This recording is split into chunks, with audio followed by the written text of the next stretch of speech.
नमस्कार, आपण पाहता हिरकणी न्यूज. हिरकणी न्यूज प्रत्येक क्षण ताज्या घडामोडी आणि महत्त्वाच्या प्रत्येक बातमीसाठी नेहमी तत्पर. आमदार सुधीरदादा गाडगीळ यांच्या कार्यालयात महावीर जयंती उत्साहात साजरी. सांगलीतील आमदार सुधीरदादा गाडगीळ यांच्या कार्यालयात भगवान महावीर जयंती उत्साहपूर्ण वातावरणात साजरी करण्यात आली. यावेळी भगवान महावीरांच्या प्रतिमेचं पूजन करून अभिवादन करण्यात आलं. सांगलीत महावीर जयंती निमित्त विविध कार्यक्रमांचं आयोजन करण्यात आलं आहे. आमदार सुधीरदादा गाडगीळ यांच्या कार्यालयात ही उत्साहात जयंती साजरी झाली.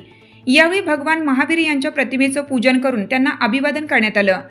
यावेळी बोलताना आमदार सुधीरदादा गाडगीळ यांनी जैन समाजाला महावीर जयंतीच्या शुभेच्छा दिल्या. जैन तत्वज्ञान हे अत्यंत श्रेष्ठ आणि मार्गदर्शक असल्याचं त्यांनी नमूद केलं.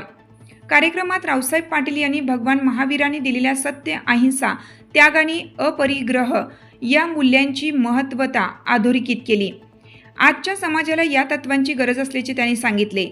यावेळी भाजपचे दिग्विजय पाटील, प्रकाश बिर्जे, जैन प्रकोष्ठचे पश्चिम महाराष्ट्र विभाग प्रमुख प्रशांत गोंडाजे तसेच जिल्हाध्यक्ष महावीर पाटील आणि कार्यकर्ते उपस्थित होते. महावीर जयंतीनिमित्त समाजात शांतता, अहिंसा आणि सद्भावनेचा संदेश देण्यात आला.